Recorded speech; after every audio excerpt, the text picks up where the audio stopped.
Welcome to Capture Culture, where worlds collide, creatives thrive, and the beat never dies. We're your hosts. That's Adam. Hello. I'm Alex, coming fresh with a mic check and thanking you for the time you're about to invest. Dude, I'm honored today. We got a legend in my book. We got an Pull, pull, icon. pull, pull. We got the. He's not even a myth. He's the real fucking deal. We got Brennan in the house today. Be Brennan, what's ham. up? Yo guys. Thanks for having me on today. I'm stoked to be on the Dude, podcast. stoked, and I'm already lit, getting ready for you, bro. I had to. I know how you bring it, so I had to have some beers. I had to smoke a little bit, eat a little edibles. I'm ready to go. I got a cold one crack, buddy. I'm getting loose with It's you. an Yeah, honor to have you as our first guest, Brendan. Definitely. You started off being a friend of Alex's, and I've become lucky enough to become your friend over time, hanging out with you. And definitely would say that you're one of the better people that I know in life. So, very honored to have you on today, BM. Thank you for joining us. Oh, thanks, man. Thanks for I'll saying second that. that. Yeah, Alex has a magic aura around him, and he attracts like the best people and the most interesting people. And so Hey, I'm always honored to be around his crew, man. Because I don't know, Alex. As much as I try and drag all these people through the muck, and right. take them on a ride, I feel like you've introduced me to so many of my best friends. The list is endless. Actually, it's crazy. Hey, man. I feel that, dude. And the way I describe you, bro, is you're everybody's best friend. Brendan is the type of dude that, like, if you got a problem with him, man, something's wrong with you. You know what I mean? Because you're just so carefree, dude. And you're just so warm to everybody you meet, and you want everybody to just laugh and have a good time. So when it came to having our first guest on the show, man, you're the perfect guy for it. Right on, man. Well, some people take offense to my friendliness, and so I don't win over everybody. Yeah. Actually, the first time I We met you, Brendan, I remember you and I kind of bonded over Fruity Loops. And you sat there and you kind of Oh taught yeah, me how to use Fruity Loops. You remember this? Like, this is the first time we hung out, I do. And we made a beat. I think we Yeah. made a beat. I don't remember if we finished it, but I know we spent like 4 or 5 hours on that thing. So, No, we definitely That's definitely friends. worked on some beats, dude. Yeah. I'm sure you're it's somewhere. Yeah. Some you're talking about the Fruity Loops where you make beats, not eat. right, right, right. For people that don't Right, know. right. FL Studio. Yeah, I got the FL Yeah. Studio Bible back here on my bookshelf here somewhere. Let's see. Have you ever read it? So B, you Have you read the whole Bible? Dude, I've read like little parts of it when I got like hung up on stuff, but I haven't read all the way through it because honestly, it goes way over my head. Like it's way too complicated for my like musical understanding. I find that with most kind of tutorial books kind of thing, it's hard for me to kind of get through a book, and especially when it's something to do on a computer and then relate the two, kind of translate one to the other. Anyway. Well, I just feel like I don't speak the language enough. You know what I mean? So it's like it might as well be in French. Word. Yeah, I don't fucks with any of that shit. I always just wrote the lyrics. That's it. That's all I ever cared about. Just I'm gonna put pen to paper. It doesn't get more simple than that. That's why I chose that route.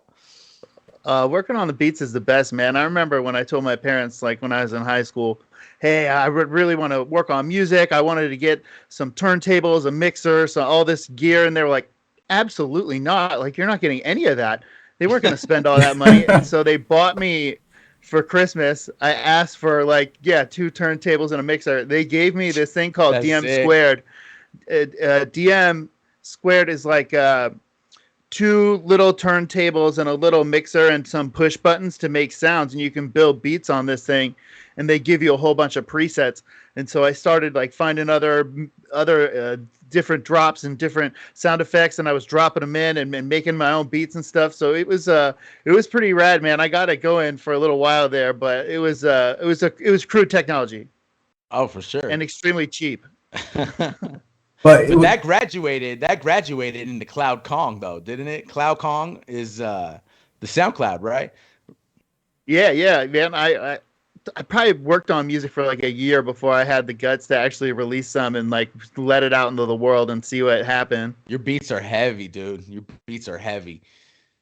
Well, I was compiling all the music and I was like, oh man, like what am I gonna do? And so what I decided to do to do something kind of interesting with it, because it wasn't music you rap to, it wasn't music you dance to. Like I don't know what this is. It's like background music at best, but But it told its You own probably story. It told its own story, man. Your beats yeah. like always evolved. Like your beats didn't stay the same. It was never a loop on playback. Like your beats kept evolving as it just progressed, you know?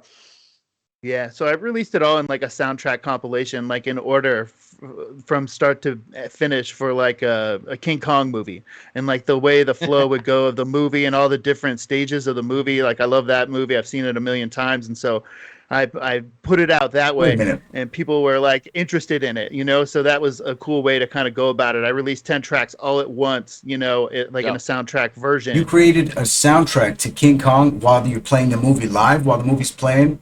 Oh, No, no, no. I didn't. I didn't put it all the way together like that. I still could. I still have all the 10 original tracks that I released out there. I love. I should try and have that Yeah, done. man. Oh, I mean, or at least release them somewhere. Like, is there a link where I could download those and kind of bump them on my? Dude, I will send them over to you, man. The thing about SoundCloud is like I go back and forth from having a premium account and a non-premium Mm. account. So at one point I had like 100 songs on there, but then I like I don't want to pay for this anymore. You So had a now I don't have following. the premium account. So I had to drop some of the old songs, you know, to make room for the new ones. Or you could You had always a just make following. a second SoundCloud.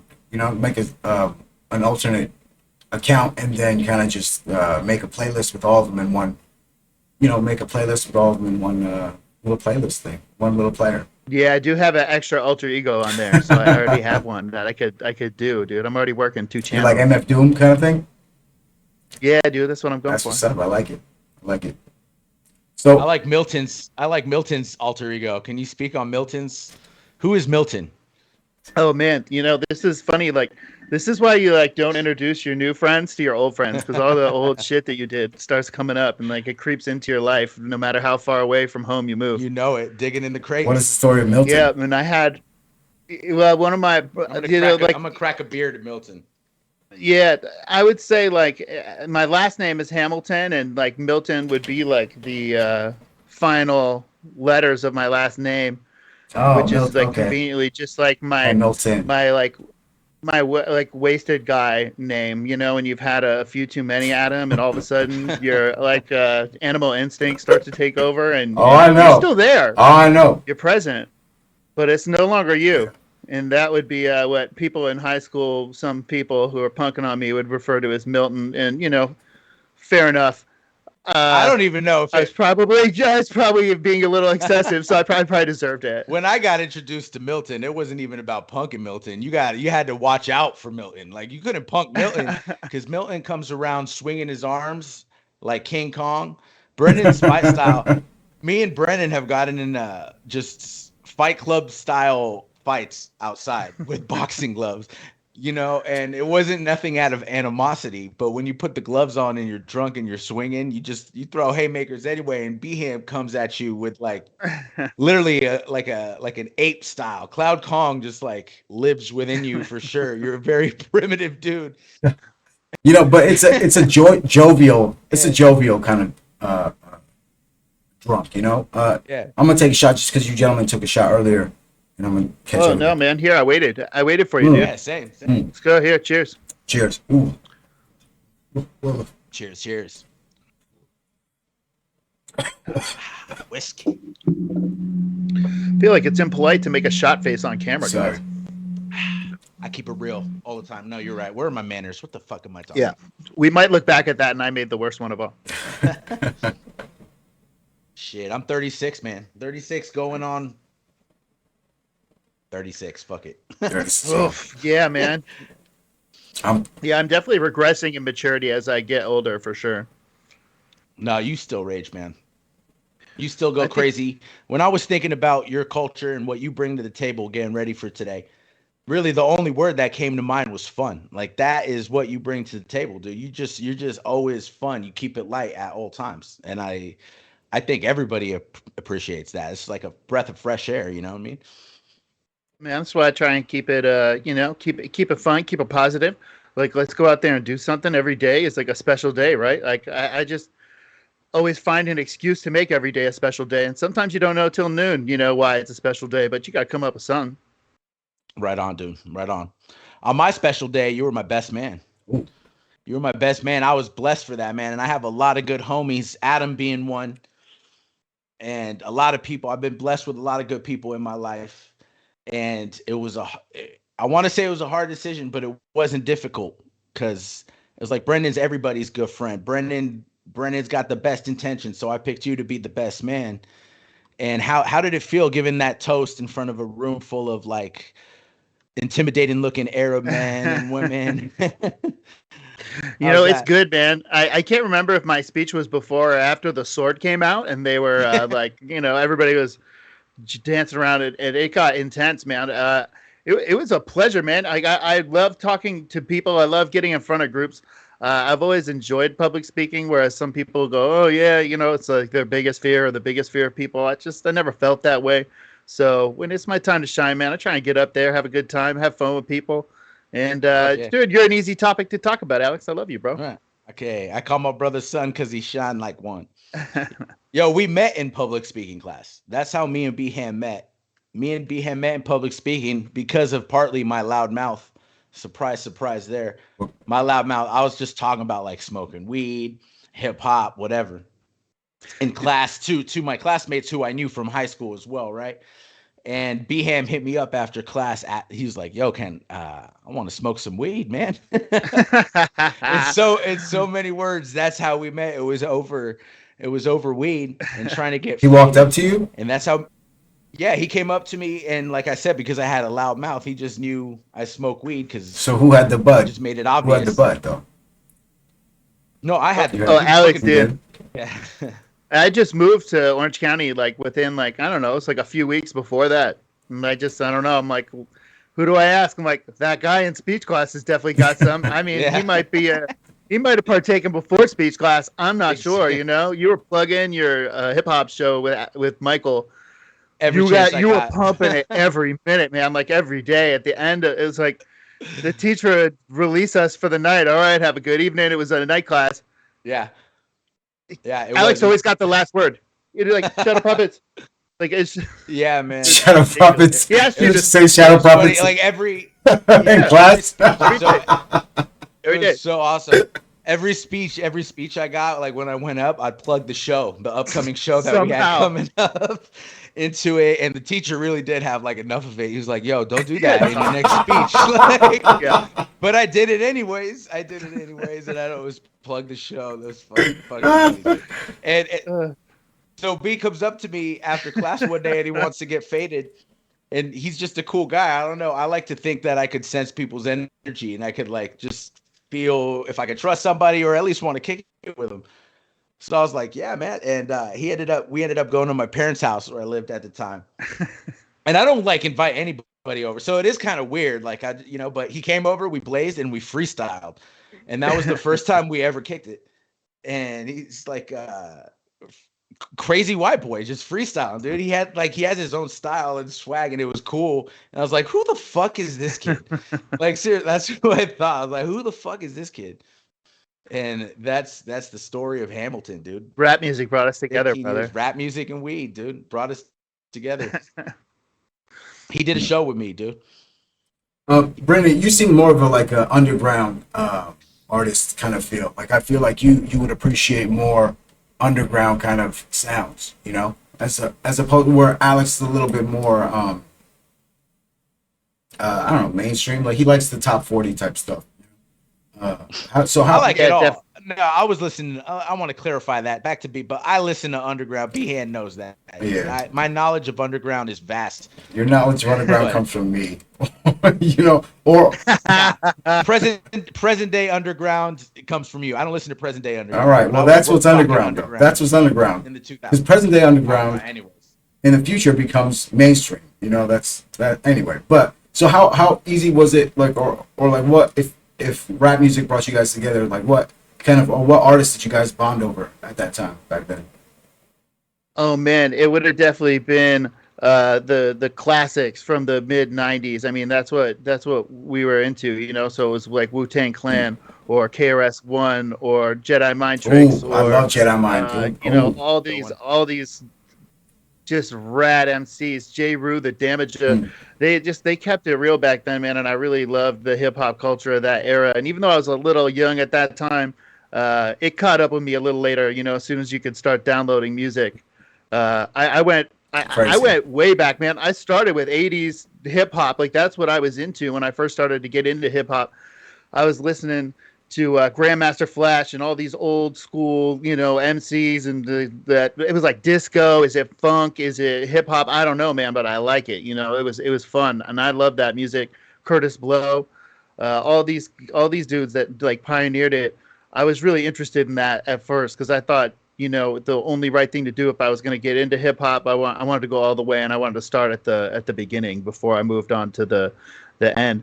And I think maybe I'm still in that journey, and that's why I'm not up to date like Alex is on like what's going on now. I feel like I'm still trying to catch up. Like I don't even know if I made it past 2000 yet with all the beautiful material that's out there from back in the Hey, days. I hear you, man. I hear you. But at the same time, these kids and these musicians are evolving. I think artists are evolving and becoming better and better at what they do, and making this more like making music more and more engaging and entertaining, and somehow continuously blowing my mind.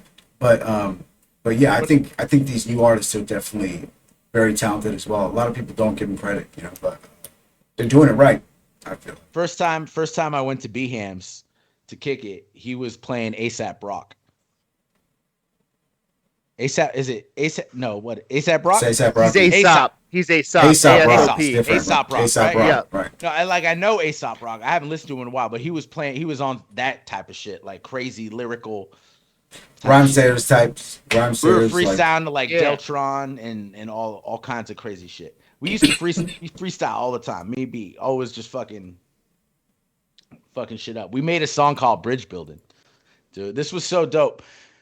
I was at Brendan's one day, and long after we had performed this song and made this song, and he had the CD that I had given him back when you had to burn CDs. There was no email in MP3 files or whatnot. It was just burning the CD and giving it to him. And it was our song on there, and he fucking framed it, dude. He framed it, and it was up in dope. his house somewhere. And it was like, I looked at it, and I'm like, That's dope. that's so fucking cool, man. Because me and this guy had made this song easily a decade ago, and this shit was Wow. in a frame. Wow. Like it was cool. That's so man. awesome. Yo, That's like all- why you make music, you know? That's why you make friends, though. Honestly, Yeah. if someone did that, I'm like, yo, we're homies for life, dude. Like, that's no wonder he's your best man, though. You know what I'm saying? Like, that's the type of shit where Right. I would never do that type of shit for you, you know? Or would I? No. Well, it wasn't no gold record, but Right, it didn't felt go like platinum. it was the frame. It was special. But it was gold to you. It You know what I'm is saying? special. Like, it meant something to you, and that's why you put it up in that frame. But, and in turn, like, that means a lot, with the partner that you're Yeah. doing it with. So, like, that's awesome. That's an awesome thing to do. Do you still have it? Well, the time, yeah, I still have it somewhere. It's not currently hanging in my new pad, but I got It's like not over the I moved. fireplace. No, it's not over the fireplace. I moved and I have so much stuff here. God only knows where it is. I know it's in a closet with all the rest of the Misfit art that hasn't made it up on the walls here. Yeah, it was cool when we performed the song on stage. I was like on stage because it was my show, so he was featured in it. He was featured on the track, and I'm like, "Yo, there's a secret MC in the audience." That's it. And I'm like, because I'm like 19, 20. I'm really young, dude. But that's real creative, though. That's very creative. It you is, know? right? Yeah. I'm like, there's a secret it be MC you? in the audience. Could it be? Who is it? Someone's amongst you is like gonna come up on stage with me right now and rap. And Everyone then knew it's up B-Ham. comes Brendan. Up comes Brendan, B Hams. And for those listening who've never met B Hams, this guy is white, man. He's a white boy. They might be able to see me on YouTube later and see how white Yeah. I am. Or I mean, your Check voice is out pretty this white dude. too. I But not blend his in with rap the voice. wall behind me pretty good, so I'm that white. So, So, man, we Mr. had fun, man. I popped up on stage, and sick. it's Yep. it's funny because Alex, you were talking about on a few episodes ago when you went up with Michael and you lost your voice, and Yeah. and he had to like rap the show for you, man. Yeah, I was carry feeling that you. shit. I was feeling for you that day, man. But you guys pulled it off anyway, and I went up there at the same bar, right? This is like I don't know how many months later, but it's probably like within the year. Yeah, We're back yeah. at the same bar, same stage. Now I'm up there. Coconuts, PCH. Yep. What up, coconuts? It's probably not even. It's not I'm even in there. coconuts anymore. Probably is it? not even coconuts I don't anymore. It is, I think. Anyway, dude, I'm up there and dude, I miss my cut in. Like we have this back and forth with the hook, and we take turns doing it, man. And I missed it, man. And Alex jumps in, and the second somebody catches your mistake and you're up there, and then you wrote this stuff, you're like, oh my god, it's hard to like bounce back real quick and get back in the swing of things because I'm like, oh no, nobody would have noticed. Yeah, But no, Alex you did though. was quick on the draw and nailed it, dude. Came in like a hurricane, dude. I'm like, oh, you know you fucked up, right? When it's like, Yeah, but he comes in like I that. found that about Alex. You know, like he'll like save you. You know, he'll save your ass, but then he'll give you shit about it later. Like, oh, you, and then you know, like he'll give you shit. Like, not come in on, that moment. Motherfucker, pick up the slack. right? Exactly. Just kidding. You saved me on that one. Brendan, do you have a rap name? I don't remember like if you had a rap name. Not even, dude. Yeah, I don't, man. You know, I like have this curse where nobody even calls me by my regular name anyway. So Yeah. There's really no point of making up a rap name or alias at this point because I must have 6 trillion nicknames. You got a lot of nicknames. Let's hear some. You got a lot. Like what? How do you come up with like who gives you all these nicknames? Dude, I know a few. I got B Hams, B Hammy, Sir Brendan of Hamelot. That's the IG tag. Check him out. Sir Brendan of Hamelot. B Hamel, tons of fun. Got Banana Head. We got Brenton, All Sport, and Old Man Hamilton. Yeah, those That's just are a few. bunch of them, man. People used to call me Hamilton Beach because it's like a popular appliance product. You see, like they make like toasters and coffee makers and the such. So I get Hamilton Beach a lot. It's just it was endless, man. You know, it's like no two people call me the same thing. You know, they call me Jammies, B Jammies. I'm like Jammy Jams, Jamilton, Hamilton, any Schmamilton. It's just ridiculous, man. You know, and like this is like a term of endearment from some people, but some people just like for some reason I'll be like hanging and somebody be like, "Buh." I'm like, "What?" Buh, Yeah. buh. Buh. Bah. Bah. And I'm like, use words, like you don't babble at me like that, you know. And people just they do this like a childish whiny call to me where, and it's like it happens with people that have never met the other people, and I'm like, what is it about me that people just feel like if I'm not paying attention to them they can just go bah to me, bah, bah, bah. I don't know, bro. You look like you just get it. I feel like, and I know you, and I know how like you're a crazy motherfucker. You know what I mean. You got your shit in order, but you crazy. I've never seen people rage Yeah. like Brendan. When Brendan gets drunk, So I feel like he becomes a different man. You know, he becomes a different. Like he's got so much I don't give a fuck in his eyes when he drinks. You know what I'm saying? It's like you could just see it in his eyes. It's like I don't give a fuck about what you're. You know what I'm saying? But complete gentleman. You know, still very nice and friendly when he's drunk. But just a lot of I don't give a fuck right there. unless you meet Milton. I think Well, you know, I try not to get embarrassed, guys. You know, embarrassment is it's a weakness, man. I try to overcome that. Hey, You know what I mean? life's gonna get you sometimes. Sometimes you gotta be reminded that we're just a little human, man, just like everybody else. You get embarrassed. You get some embarrassing moments, you know? Dude, you want to crack jokes, you better be ready to be the Listen. butt of some jokes, man. That's the way it goes. This is true. ready. This is true. I got jokes too. Back to But, you know, yeah. if you guys got jokes, I got jokes. But I got B Ham's rap lyrics though.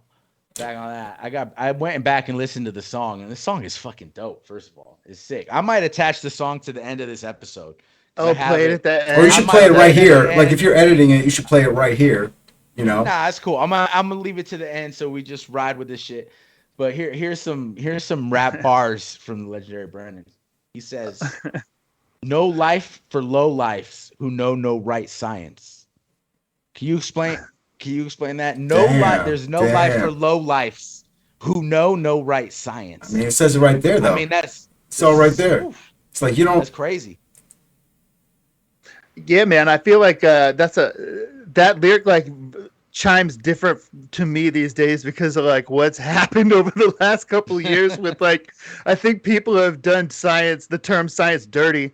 So science all of a sudden means something different today than it did when I wrote that, like whatever, 15 years ago. Right, right. It keeps Because that's moving. probably when I wrote that, right? That'd be about Probably, dude. 15, 16 years ago today, man, which is Well, crazy. Yeah. But you're saying like science is in like the way RZA from Wu Tang like means when he says science. You know what I'm saying? Like it's that same type of, if like you're not doing the right type Like of math, right? If mathematics. you're not doing the right type of math, then pretty much it's the way I took it. It's like no life for low lives that don't do the right type of mathematics or whatever. Like if you ain't shit, if you don't got your shit right, then your life is not going to be what you want it to be. I mean, it's a double lyric. there it is, man.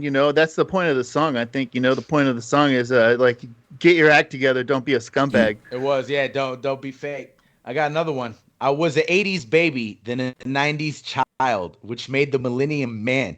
Here I stand. Damn. Generalizations of my generation may look bad. Damn, son. Generalizations of my generation may look bad. I mean, I feel like even the young kids could, every generation could relate to that. Yeah, man. And I feel like the kids these days get a bad rap because like we were crazy like them. And if we could videotape my like high school years and my college years, man, oh my God, I'm Man. so glad all that nonsense isn't on record, So like kids get a bad rap, but I think we were equally as ridiculous as they are. Imagine what you would have tweeted in Oh, high school. Imagine if that shit was Oh my around, right? God. God damn. Imagine that. I was recently talking about how I miss beer bongs. You know what I mean? Oh, Like well, B-Ham introduced me to beer bongs back in the day. I'm just thinking of raging as a yo dude. I miss beer bongs, bro. We used to smash those 2, 3 beers in one little fucking beer bong, and we would hit I it always quick. felt like the hose was too big for my mouth. Like it's just too like. Why am I putting this big ass hose that someone else sucked on, putting it in my mouth, and then fucking letting it shoot down my throat? No, you know what? Give me the fucking can. Really.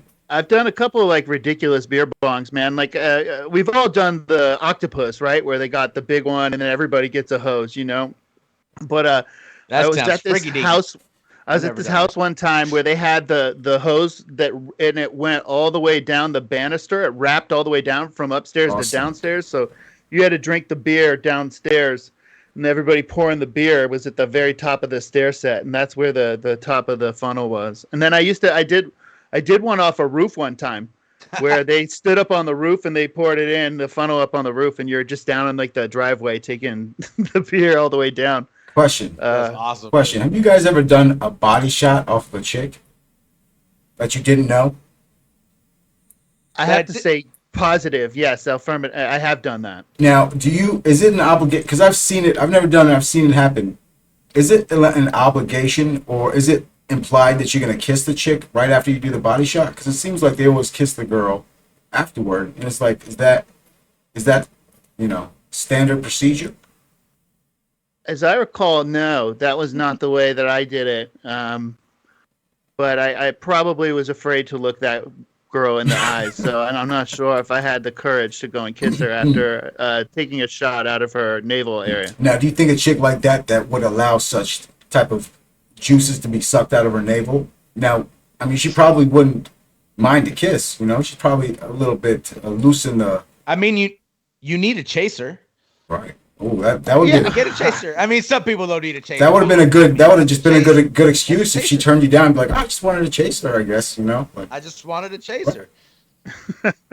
hear that, kids? It seemed impolite enough to take the shot in the first place. I would say probably wasn't feeling very good about that at the moment. Did she, That was a peer pressure situation. so she the one that suggested, or she was just a third party that someone else suggested you to do it? That's how it Yeah. went down for sure. Yeah, the latter.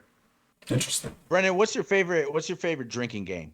You showed me beer pong. The first game of beer pong I ever played with Brendan was with Brendan. And he showed me the game. Yo, Brendan showed me the first game of virtual beer pong I've ever played was with Brendan. Actually, Yeah, that was Oh sick. yeah. that was amazing. Dude, that saved the pandemic. Right. The virtual beer pong tournament that we did was pretty legendary, man. That was Yeah, super actually, fun. man, I That don't was think epic. anyone has That ever was done epic, something well like that. executed. Have they? Yeah, I actually have my beer pong champion koozie right here, dude. That's what I rock today.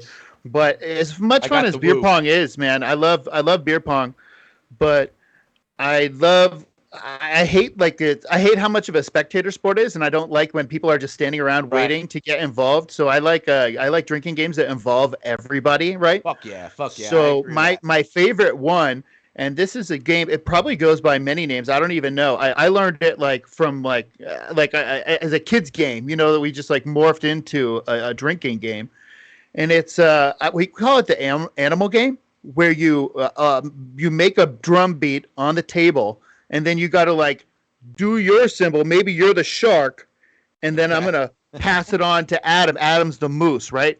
And so I make my shark symbol. I got to put my hands on the table to keep the beat going. Then I got to drop the moose. Goes over to Adam. Adam, you always got to make the beat on the On the table moose and then the shark. to now he's the moose, and Like a then no, no, tribal no, chant. bro, you're going to Owl, bro. You're Oh. gonna pass it on to Alex, right? Okay, so I do. Alex, hands on the table. He's got to accept. You got to accept it by doing your symbol. You got to get your hands on the table to keep the beat going, and then you got to throw up somebody And then else's hands symbol, back down. and that's it, dude. And and that's how you roll around the whole table. And you can do this with 10 people, and it's so loud, it's so out of control because inevitably I'm gonna nobody get can drunk then. actually maintain the beat, right? Like, and so it Yeah, gets I'm gonna get faster fucked and up. faster, and that's why it gets tougher, right? Now you got to like throw up symbol, you got to go, you got to get your hands back on the table to keep the beat going, and as soon as it gets fast, somebody screws You it gotta up, do and everybody everyone's. then you got to You gotta drink. do everyone's fucking animal. Like if you're the first person, you gotta do 10 consecutive animals, like moose, owl, shark. You Negative. know, you just All you got to do is accept it with your symbol, and then you got to do somebody else's symbol and pass it on. And the whole point is like you don't know when you're going to get called up. You know what I mean? Right. So it's just random. And then after that, you survived. You know what I mean?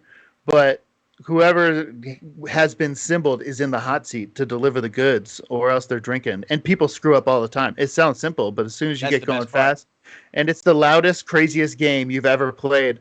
And one time I went to a 40th no, okay, no, it was a graduation party. I went to this house twice. It's like these rich people way up in horse country, man, where they have all the horses and all this stuff up north of LA, man. My friend had a rich aunt, and we went over there and started playing the animal game at one of the tables. And grandma's here, the kids are here, everybody's here, man.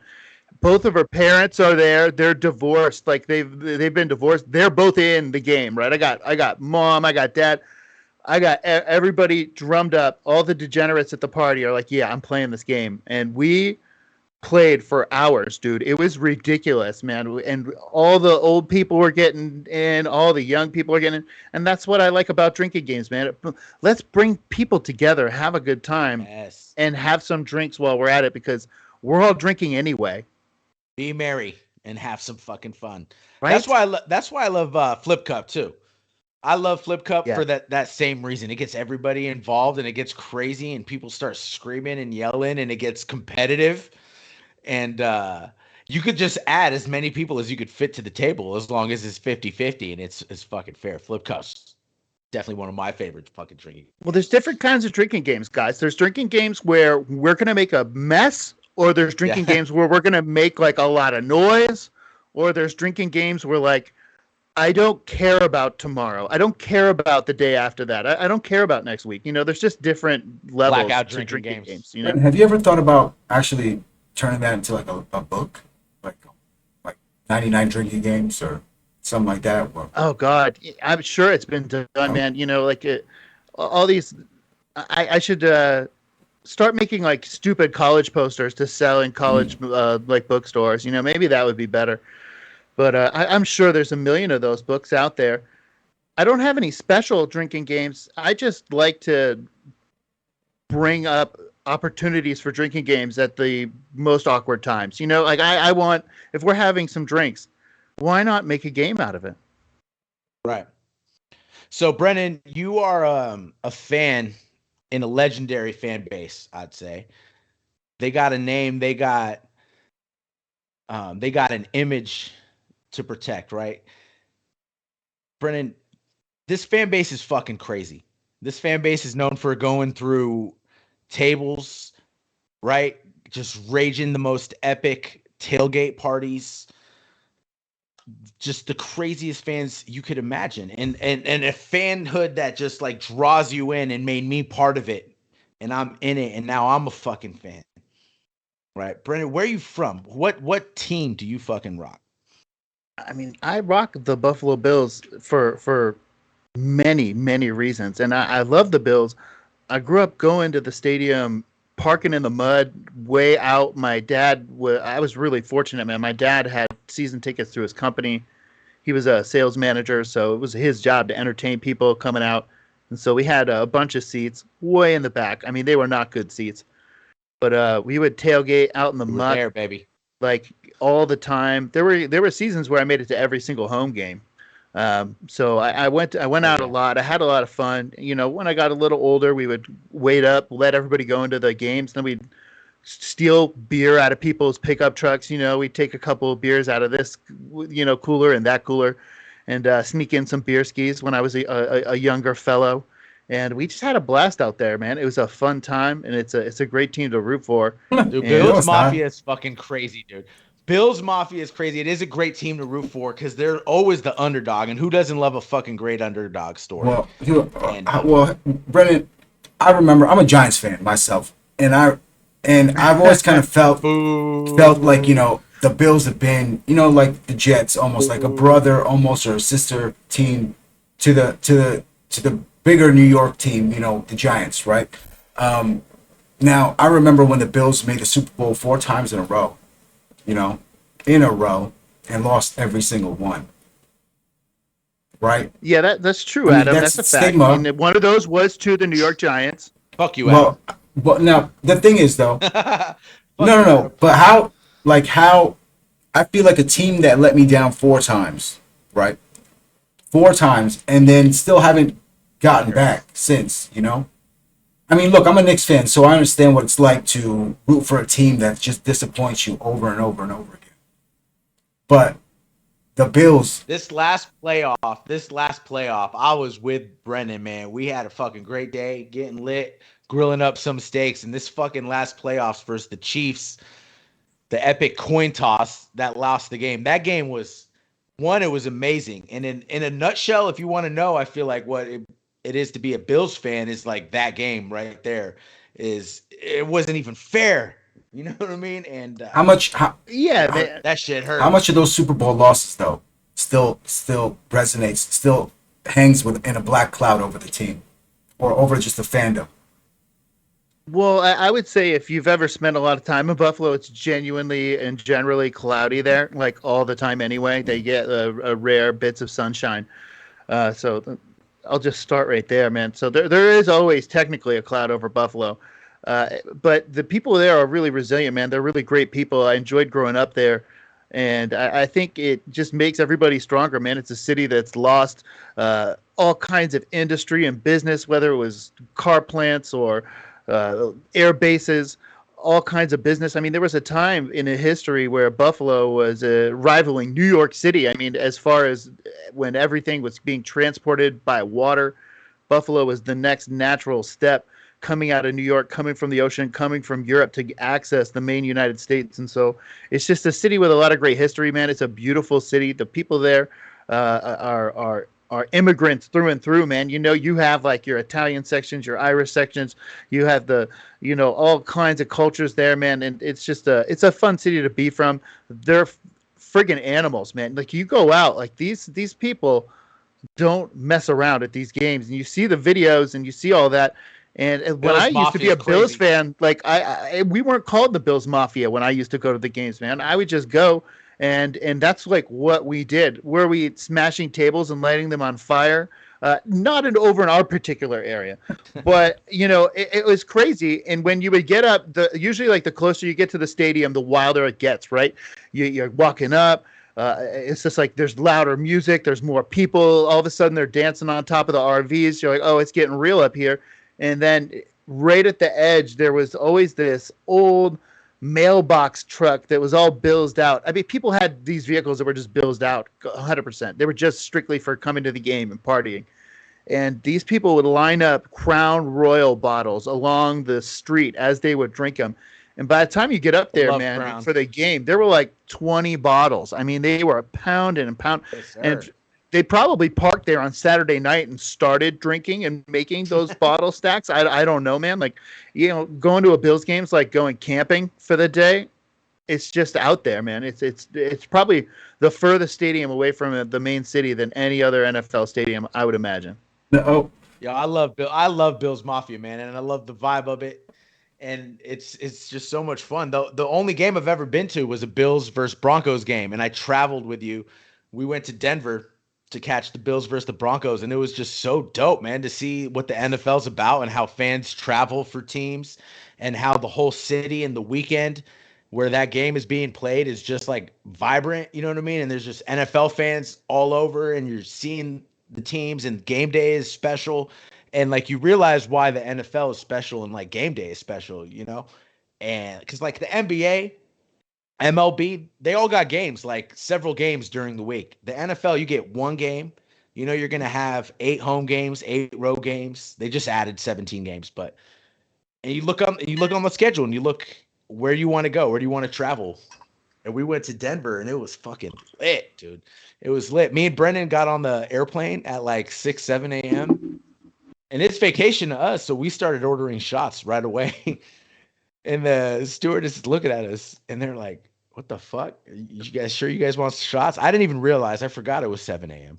Dude, she sent some other people back. I remember, like they They came gave us back and free gave us shots. free ones, man. Because They they're like, gave us free nobody's shots. They're drinking like, it this "Fuck time." yeah, They're like, go yeah." for it, guys. They came There, back. They were loving there's it. probably 10 people on the plane total. Yeah, dude. We had 3 drinks on that flight. The flight was a couple hours, and I would say that was the most sober we were for the whole rest of the weekend until we got home. Probably at that Yeah, point, that was probably that was the low part. Brendan, But the people at Denver were nice. it was fun, bro. what's the craziest thing you've done in the name of the Bills, like as a Bills fan? What's the Have you done anything crazy like that? Oh man, yeah. Like, have I hurtled my body off of something high onto something low, or yeah, have I? I can't say that I have, man. It's just the craziest thing that I've done for the Buffalo Bills is get up every freaking Sunday since I moved to the West Coast at approximately 9, on every Sunday, and gone to watch my team at 10 a.m. I mean, that's I think what made our crew so tight is like if you start getting people drunk around 10 a.m. consistently, like the truth comes out, man. Like you're going to get to know some people very quickly Yes. because it's just come noon, come 1 p.m., come dinner time on Sunday, man. We had so many wild days where we would watch the Bills. And we lost constantly, dude, especially back then in the beginning of it, which was the 2000s, the early 2000s. We were going through a quarterback. It seemed like every like 1.5 per season for a total of like 8 quarterbacks between when I met Alex and everybody in California and today. Dude, if someone offered you $100,000 or a Bills championship, what would you take? Oh, dude, I would take the Bills championship for sure because if the Bills win or go to the Super Bowl, it's probably going to cost me nearly $100,000 to go to the Super Bowl to see my team play, dude. Would you go to the Super Bowl if the Bills make the Super Bowl? But they lose. Absolutely. And you know they're gonna lose. Shut the fuck up. Okay, They know you know they're I gonna don't lose. like that hypothetical at Yeah, all, yeah. dude. Coming from Yeah. a Giants Knicks fan who knows nothing about winning. Well, I can't say the Giants. They got a couple within our Wait a minute, lifetime. it's a legit question. I just want to know: would he go to see his team like perish like that again, but like know that they almost touched that glory? Like, it's an interesting question. It's just would you Josh go? Allen, Stephon Yeah, Diggs. I mean, yeah, man, I would go for sure, dude. I mean, I would say that up until the last 4 seasons where Josh Allen was on our team, I always expected the Bills to lose every time I got up to watch them or go to the game.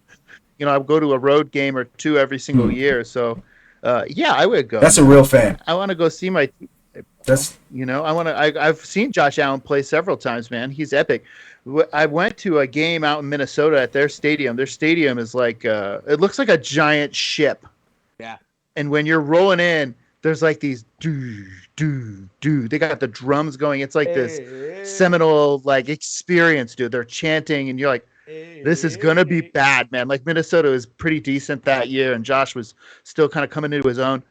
And as always, we had been drinking like a lot. And I just remember right away in the first quarter, Josh just had a little pep in his step, man. And by the end of the game, he must have rushed 3 touchdowns in. He threw several other touchdowns. We obliterated them. We hammered them. And I'd never been to a Bills game like that in my life, man. You're talking to a guy who's been going to the game since the mid to late 90s. I'd never seen a Bills game like that. You know what I mean? Like, and it just reminded me of that Jim Kelly fire, dude, when you go back and watch those games and see that excitement and see that team playing. So the Bills are coming for people this year. I don't care what anybody says. Like, it's happening. Hell yeah. Hell yeah. Did you see that Josh Allen's going to do a golf tournament and he's teaming up with Patrick Mahomes and they're going to take on Tom Brady and Aaron Rodgers?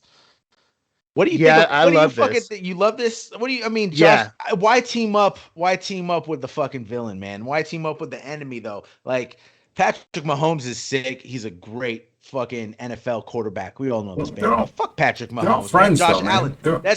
That's your enemy, bro. That's your enemy. Well, yeah. I wonder. I hope they're not friends, but they probably are. You know what they say? Like, keep your friends close, keep your enemies closer, man. We got to keep an eye on this dude and see what he's doing, man. Maybe Josh will get an edge on the game just seeing how he swings at the golf ball. I don't know. Right. I love that they're doing that, though. I think it just shows you that Allen is one of the elite, better lookout, best quarterbacks in the damn league. And when Tom Brady said he's going to come back this year, I'm like, great. I want you back, dude. I want the Bills to play Tom Brady. I want the Buccaneers to go to the Super Bowl. I'm going to root for them all season to go to the Super Bowl because when the Bills go to the Super Bowl, I want Brady, dude. I want the best of the best. That's who I want to play. Yeah, there it is. Challenge is laid out. So, Brendan, you're from Buffalo. You're from Buffalo, right? That's your origins. Or is it Canada? I grew up in Canada first, man. I'm a Canadian citizen. I was born in Canada, so I lived there until I was about 6 years old. Okay. And I remember a bunch about it. You know, sometimes you make these big life changes and those kind of help divide up time in your mind. And I remember my time in Canada pretty well. Nice, man. So where else have you lived? Canada, Buffalo, California. We're here in Vegas. Yeah, I spent some time. I mean, when I was a teenager, I'd spend a lot of time in Canada. I would leave for the summers. I spent a lot of time in Kingston, Ontario, which is way over the East Coast. It's the former capital of Canada, so like a beautiful old city. I used to race sailboats and do that out there. And then I lived in Alfred, New York for a little while. I went away to college right out of high school to a small town and about an hour from the Pennsylvania border in the middle of nowhere. So I lived in Alfred, New York for about a year and a half. And I jumped around in California a bunch. Why'd you move out? What's your favorite spot? What's your favorite? What's your favorite spot you've lived at? Let me tell you right now, hands down, living in Costa Mesa, California is the best city I ever lived in, man. I love that town. I enjoyed it so much. It's in the perfect place, the heart of Orange County, little close to the beach, but not, right in the mess. And just You're right good in the times, mix. Good people, man. I've crashed there. I've crashed at that pad many a times from being fucked up from Triangle Square and Newport Coast and whatnot. Yeah, the old gypsy den over there. I got mad memories. Yeah, I'm actually still there. So I mean, I'm not in Costa Mesa, but I'm in Orange, so pretty much right there. And when you said it, I was like, oh, that's not that far. So it's nice to know that I'm still in the best spot. Well, I think dude, you're right there, man. Like, I mean, that's what's so great about Costa Mesa, California, is it's in the middle of Orange County. And if you're coming from inland, from Orange or any of those inland cities, you come down that 55 freeway, it dumps you off right into like Costa Mesa, Newport Beach area. And that's just where it's bumping, man. It's where people come. I feel like at the time that I was living there, it was like the heartbeat of Orange County. And when I first moved there, it wasn't like that. Like the Triangle Square hadn't built up yet. They hadn't opened all those cool Saddle Ranch and all those cool bars up there. And I kind of got to watch it morph a little bit. Even more bumping than Las Vegas? Well, nothing's more bumping than Las Vegas, man. I mean, I love this town. Even Las Vegas. Brennan, for someone who maybe has never been to Las Vegas, can you describe what it's like to kick it on the strip, walk the strip, be there, or even downtown too? Because downtown's its own monster. Well, it's wacky, man. I mean, what's happened to this city is a beautiful thing. When we used to come here back in the days, you would see they had the card flickers. Do you remember this? The people who flicked the cards at you, and they had ladies of the night and advertisements for Yep. General Sin and things like that on Yeah. there. Put them in my And it pocket. was dirty and ratty, and people would throw those on the floor then and on the ground, and they were on the casino. I remember we were there one time with my little brother, and he just kept collecting handfuls of these like half naked Same. chicks, and we'd have to keep taking them away from him. I mean, that's just a natural behavior of a young man. It's But like it was a leaving the planet. mess. Yeah, it was a mess, man. You would come down here and you would get offered drugs on every corner, man. There Yeah. were a lot of noticeable, like open prostitution. Like the whole thing was a Oh yeah, mess. that's You could just go the whole out weekend there. and not see the cops, like or security or whatever. It was like it was a free for all, and it was dirty. And I liked it, dude. I had fun coming here I those days, like man. that. It was wild, dude. I was like, this is awesome. And Give it to me, baby. was wondered why everybody wasn't coming here all the time. You know, when I lived in Orange County, it's at 4 hours away. You could leave at like 9 p.m. Right. on Friday and get here. Right. So I love this town back then. But what's happened to it is a beautiful thing, man. They've cleaned it up. They've fixed it up. I mean, if you want to come here and be a dirtbag, go ahead. Like it's wide open, man. Like it's fine to do that here still. It's still the wild, wild west, right? But Oh yeah. what they've done to this city is they've cleaned up the downtown area. I mean, we used to come and get $25 rooms through a hookup that we had over at the Golden Nugget, and at that time, you didn't want to be hanging around experience. Like they had that dome up there, but it was sketchy, man. There was really nowhere to go. There was no crowds. If you went out there at midnight those days, like there was nobody under there. It was a total dead zone. All the action was on the strip, but they've brought that fun vibe all the way down to Fremont Street. They've cleaned that up. They keep working block by block, East Fremont Street, all these areas that they're kind of expanding it. And it's become a blast and a mecca for good times, man. And I love good times. So the It's city is like perfect. it's like walking through a carnival when you're walking through downtown. Because you got the ceiling above you, first of all, that's like a 24/7 light show, pretty much. It's just lighting up at all times. So you feel like you're outside, but there's a ceiling above you at the same time. And there's people doing zip lines through it and just lights flashing. You got casinos to the left and right of you. And there's just all kinds of mayhem, right? Going on. There's all kinds of like street performers and there's fucking crazy crackheads everywhere. And you got a different crowd when you go to downtown to the strip, you know? Like that Bad and Bougie song from Migos. You got the bad at downtown and you got the bougie at the strip. You know, man, like that. Right? Like it's a different crowd. That's the reason I like visiting you over there, man. I always feel like I'm at a carnival. When you said that, it really resonated with me. It does feel Yeah. special. It does feel like something magical is gonna happen. You know, like and So much electricity in the electricity. air, right? Like Yeah, you just there's so much sound, you just hear so much commotion, and there's just so much like fucking just mayhem, like I said, and there's drunk people all around you, everybody acting up. And like you just see a different side of everybody when they come to Vegas. I think when you start people watching, people like lose themselves in Vegas, right? And I just love observing it, man. Yeah, this I city love observing. destroys people. They get really out of control. All those movies about Vegas are like super true, right? Yeah, That's what's man. funny I about them. never thought I could live here. I thought because when I came here as a tourist, I got fucked up every time. It was always just you're just going 0 to 100. You know, loathing, you wake up, fear and loathing in you Las get Vegas. ready, and it's 0 to 100, and I'm like, there's no way I could live here. But there's regular life outside the strip, and I got a wife. I couldn't do it single. Single, I'd probably get burnt out.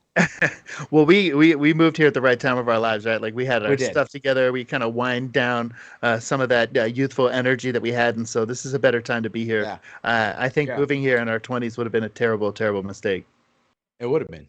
It would have been. I mean, when we came here in our 20s, we raged, and Brendan and I had an epic fucking wrestling match in the Hooters casino hotel room. We did do that. Yeah, that Oh, was. you guys You know what wrestling each happened other? is, well, we came for the weekend, and the first night, for whatever reason, we're like, oh, let's save $1, and we'll get one hotel room for the first night for the four of us, and then for the rest of the weekend, we'll have two hotel rooms for all of us, so we all have a bed. But the Right. first night, we'll save some bucks. We're on a budget, right? So we I get was back. trying to think, like, why are we fighting over a bed? Did we not have? Stupid. No, Did that's we why, not dude. have our own rooms? That's I'm why, I'm right? telling you, that was the logic making at that time.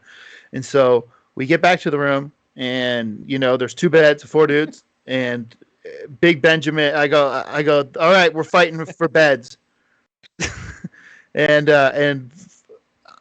Big Benjamin bowed out immediately. He's like, "No, I'm not fighting you guys. I'll just sleep on the floor." So that good. Okay, now we got two beds, three dudes. Right. So I took Mike first because Mike's the more dangerous person to fight. Sorry, Alex, no Yeah. offense. So I attacked Mike Yeah, first. right, right. Mike quickly defeated me, and he won the first bet. So then it was like, okay, now I got to take on Alex Right. immediately. And so, This is all you. Like you were like, this was all you. Like you were like, no, I gotta fight these dudes. If I don't fight them, I'm not getting to bed tonight. It's pretty much correct. Yeah, that's right. exactly how I felt, man. And I was like, okay, at least I'm going to leave this up to some sort of chance here. You know what I mean? Right. So there's no room because it's a really small. We don't got a suite, Adam. Like we didn't get a nice room. Fucking Hooters. It's a Hooters. really small room, and you can't even fight in this room properly. You know what I mean?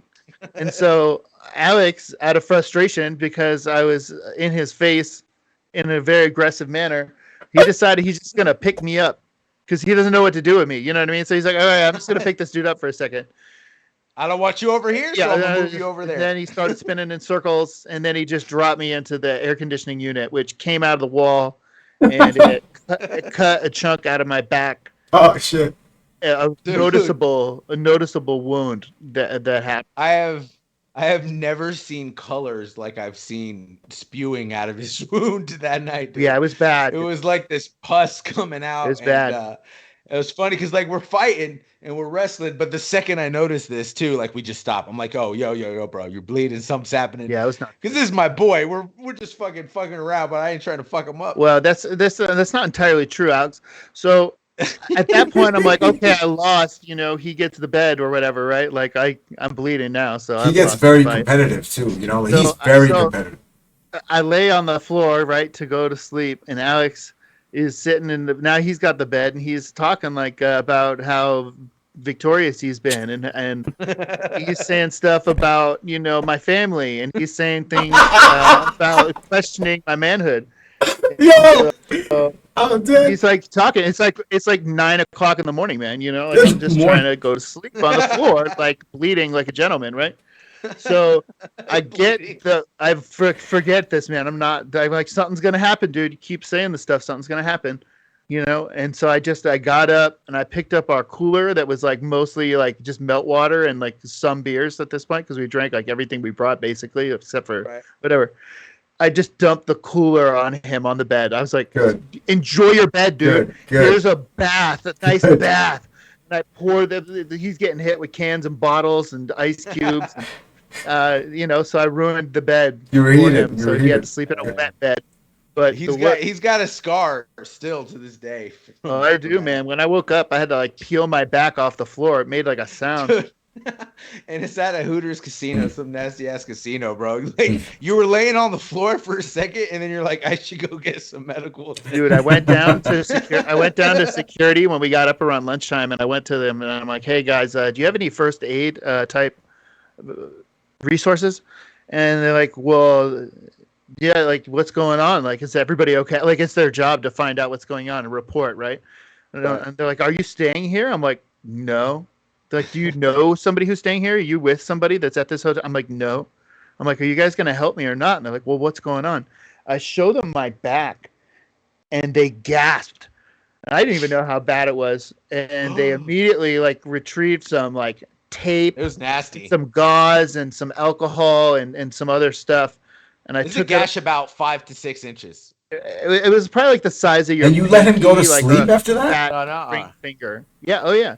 Oh my god. And dude, I went up and they cleaned me up, and dude, I was right back at him, man. It was like it never happened, Yo, Alex is very, very fucking competitive. And one time we played a game of basketball, and Alex always beats me in basketball. Okay, whatever.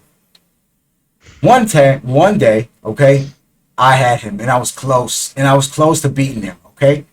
And he got so mad at me and talked so much shit to me during this game, that I was like, bro, I quit. Like you could fucking like I'm not playing anymore because you're about to ruin our friendship for this fucking game of Oh, basketball. come You know, on. like you were about to cross some You were lines. going hard. No.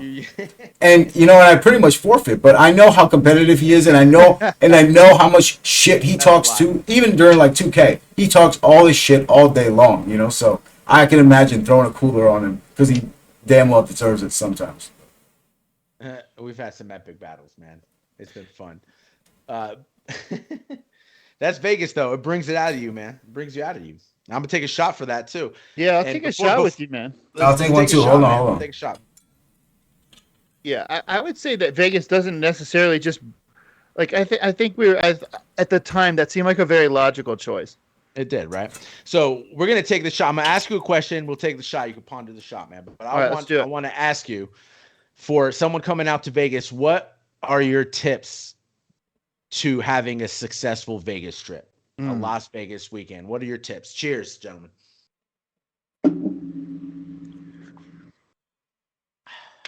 Well, It's Kia, good. Uh, tasty. you know, coming out to this city is so exciting and overwhelming. You know, and that's the thing. Like, there's no other trip you will ever take where your journey getting there is goosebumpsy, like a trip to Vegas, man. It's like so fun. You're so pumped. You don't know what's gonna happen, You don't know and what's so gonna happen. and so It goes so many different ways. I like to have a combination, and I think this is like I have the same strategy for many things, but it is a combination of hard plans, like solid, we're definitely doing this plans, mixed with a ton of free time Okay. for all sorts of nonsense in between. And I say that, So what plans should you make? well, you need at least one decent dinner reservation because it's hard to eat when you're Right. partying all weekend, and you need at least one meal. And with when you're with your friends or your family, I would call it. If I would describe it as a family meal, it is a gathering to regroup, to get some nourishment, and to have a little kumbaya because things can get squirrely out in Vegas, and I think sometimes you just need to sit down like a family and enjoy that. So you got to have at least one meal reservation. Uh, Where at? Out the top of your head, give them a good restaurant to come check out here in Dude, these Vegas. days you better be going to Esther's Kitchen over in the Las Vegas Art District on Main Street and California Street.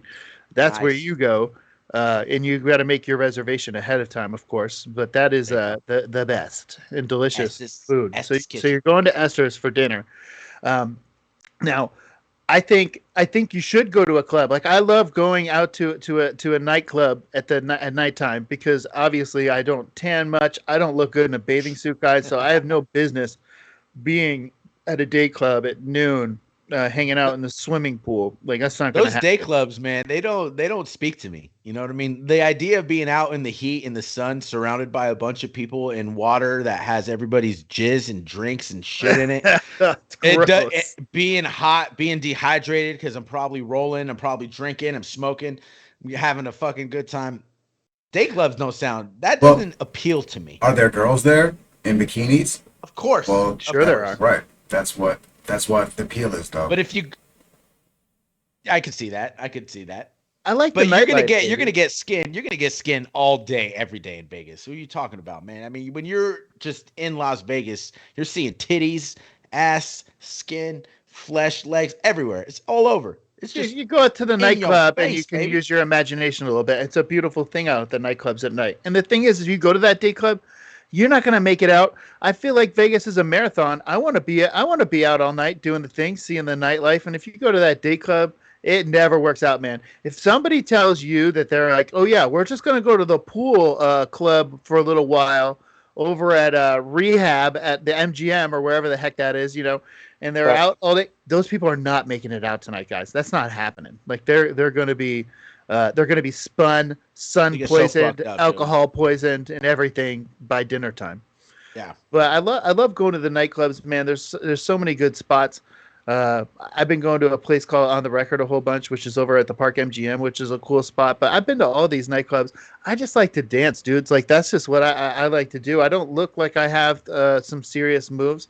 I'd say I have questionable dance moves for sure, but I love to dance. I like to party, man, and go out. And so I want to go to the nightclub. I want to get out on that dance floor, move around a little bit, have a good time. Like that's what I'm doing, man. So at least one night I'm going to the nightclub, and then at least one night I'm gonna go downtown. I'm gonna tour the whole Fremont Street area. I'm gonna go to the Nerd Bar, which is my favorite like underground secret bar over there, where they got like a bowling alley where you just bowl in your regular shoes. I'm gonna hang out. They have a penis bull ride machine instead of the bull. It's a male genitalia, and we're gonna go. So you're recommending people ride Go male ride huge genitalia tits. when they come out here? Yeah. I would recommend that before you get there, you have to establish some sort of bet or drinking game that's going to result in one of the members of your crew hopping on Okay. that thing and taking it for a twirl. Vegas is gonna fuck you one way or another, right? That's it, man. So I will literally take you to the place where you will find the biggest and the bestest ride in town. That's legit. I'm going to O'Shea's is fun too. Let's go to O'Shea's. Let's play some beer pong at O'Shea's and get some live music. Oh yeah, man. It used to be the Bird Bar, man. I used to go to that place called the Bird Bar over at the Oh, that's Flamingo. good. That Yeah. was the best bar in town, man. They always change it.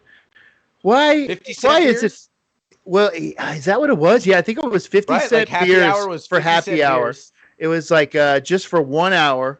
I think from 5 to 6 every day they would do it, and you would roll up to this place, and I'd get there like an hour early and post up, and you would just see the group starting to build. They had a DJ booth playing the tunes, man, getting it going, and then come 5 o'clock, they're blowing whistles, throwing napkins and graffiti. Right. We'll do it one time on there. Some dude on stilts shows up making animal balloons. The whole thing was just completely out of control. It's the best happy hour in town, man. And 50-cent beers, you can't beat that, man. And that's what Nope. people think like they're afraid to go to Vegas because they think it's going to be some kind of expensive experience. I Oh, it find it can to be be. an affordable, like, and cheap experience. Like, you just got to know what you're doing, You got to save that extra money for the bribe to get into the nightclub to not wait in line. And sometimes you got to drink some 50-cent beers, guys. Like, that's just how we get it done, Right. If you're trying to come to Vegas and get fucked up and live the Vegas life and do it on a budget, downtown is where you need to go. Oh, yeah. Circa, Golden Nugget, any of those hotels, casinos downtown. That's where you're really going to get some ragers and the crazies out, and you're going to get a full experience. And it's perfect for a budget, dude. You got $5 minimum tables. I've never been to a bar where I paid like $10 for like this big drink, and the bartender asked me how strong I want it. He asked me that. He's pouring the drink, and he's like, "How strong do you want it?" And I say, "Strong." Yeah, you're like, I want all the liquor, man. Why wouldn't I say strong? Just fucking strong. And he didn't charge me extra or anything. He just fucking poured it strong, man. And I drank one drink, and it pretty much blacked me out. Just fucked me up. Look, in this city, man, you need to come and have a fun time, let loose a little bit, but drink some water, bring some chapstick. These are the bare minimums, to make sure that you're going to survive, because some people end up by Sunday looking at like a dried up toad, man. It's not good. You got to really keep it going, and you got to measure your intake. True 3 nights in Vegas, it's a little bit hard for me to take. I feel like I'm always at that 3 nights. I'm just like, I'm done. I'm ready to go home. I'm with That's that, the dude. cutoff. 2 nights. That's the Yep, cutoff. 2 nights, and you got to go. You know what else? I mean, what else I would imagine requires a lot of strength and ready to go, ready for battle, mental fortitude is Coachella. I've never been to Coachella. I'm fucking super intrigued by Coachella because you just see all these people, man, living their best life, right? It's like present day Woodstock, right? Or whatever it is. It's Like, different. I've never been. It looks super cool. And Brendan, I know you've been, man. How many times have you been to Coachella? I don't even have a hard answer for that, man. I think I've been like maybe Lost count, huh? 6 or 7 times. I think I've gone now. The whole weekend or just one day, whatever? Yeah, 2 always days? the whole weekend, Wow. man. And So 7 times whole weekend. I think the first time I went was the last time that they actually offered you single day tickets, and after that you have to buy the whole package or nothing, so that you can't just go Oh, on Saturday. Some people will try and like hawk their bracelets on their way out, and make plans to meet up with people and pass them on to others so that they can, Yeah. pop in for a day or whatever. But no, man, you plan to go the whole weekend. It's What's it's it like? the best, dude. I loved it straight away, man. And I had a wonderful person in my life take me and introduce me to this thing, and I was blown away, man. I'd been to a couple music festivals up until then, but you know, the preparation involved in like going to Coachella, like I feel like I was indoctrinated into a code, dude, a way to do it. And before we would go, we'd get that lineup. And when you buy your tickets for Coachella, you don't know what the lineup is. I mean, you're just investing in a good weekend and you know it's going to be a good time. So you spend the money. But Right. when the lineup, I guess the lineup comes out and you can buy tickets after that, but we always bought them in advance. And then once you get that lineup drop, we would look up every single artist, man. And these days we do it on YouTube. Back in the day, we do it a little different. But we want to check out who are these people. I'm gonna grade them and rank them on a scale of 1 to 5. I'm gonna make a huge chart that I'm bringing with me to Coachella because you don't know the times and the set times until you get there. They hand you the booklet and you get that like really close to when the whole party starts. So So then when it comes to picking who you want to go see on stage, because I know people Right. play at the same time, right? Like you'll have one stage here, one stage Yeah. there. How would you and T go through the pros and cons to artists? Like how would you decide who to go see? this is what I'm saying, my man. I did it all in advance, man. So now when I get there, I already have a list of my 1 through 5s. One being the worst, 5 being the best. And so Okay. if it's a 5 versus a 4, there's no question, man. I already did the homework. This is what we're doing. And would we switch it up sometimes, depending on the mood, depending on the time of day? Yeah, sure you would. Some acts are rad during the daytime. It's fun to go see a rock show during the daytime. It's fun to go see Willie Nelson and hang out over there, in the middle of the afternoon, even though maybe Willie's playing at the time when there's some rad DJ playing. I don't know Yeah. if I want to go over to the tent with it, like at that time. So you got to be open to just going with the flow and having some Right. fun, man. I would Some, think a big part of what Coachella like calls to me and seems so cool is that you have those options in genres of music where you literally could be like, man, I'm feeling this type of way. I'm gonna go see some hip hop show, or I'm gonna come over here and go with some house music or EDM or whatever the case may be. Like that seems so cool to me that you could just pick. Like it's not all one thing. You get all kinds of different vibes, and I would imagine all kinds of different people. Yeah, you're definitely selling yourself short if you go out there and you don't go see a whole bunch of different genres. I mean, there's such good music out there. You got to have some fun. You got to explore a little bit. And honestly, like I learned so many great bands and groups from doing my Coachella homework before I went that I'm a huge fan of some of the groups that I never even got to see. You know what I mean? I just knew they were Yeah. there. I did the homework. I couldn't make it over, but I learned about them. I checked them out. I'm Some like, oh man, this has got to be on my rotation, and you find all this great music. like And like who? at Coachella, sometimes they're like super groups that you'd be like, oh man, there's all these members of that I know from all these other bands, and it's some stupid name that you're like, oh, you would never want to go see whatever Snagglepuss, and you're like, oh wait, look, Snagglepuss is these rad group members from all these different groups, that made something. It's a unique opportunity to go explore that. If you go just see what you listen to all the time, Right. what's It's the kind of like surprise there, man? who was your biggest surprise as far as acts go? Who did you go see that maybe you thought wasn't going to be a good show, or you weren't going to feel as much, and it really kind of shocked you and you were vibing Oh with? man, dude, I've been to so many shows while I was out there. One time, the last time I was out there, I'll just go with the last time I was out there, which I went in Okay. 2016. So it's been a long time since I've been to Been a minute. Coachella. Like it's kind of crazy. I probably would have gone if it weren't for a lot of delays and the such that's happened over the past few years. But the last time I went and saw this group called Parov Stellar. Parov Stellar is a French electro swing group, and they DJ, they do the beats, but they have the trumpets, the full Hmm. brass section. They have a chick that comes Wow. out and sings the songs. And dude, the way they drummed up that performance was crazy, man. And it's like, what is this music, man? It's so fun. You're dancing, you're jumping, you're having a good time. You Yeah. got the singer. It feels like the 1920s had just smashed into the Some house 2000s, music. and this is how we're doing it.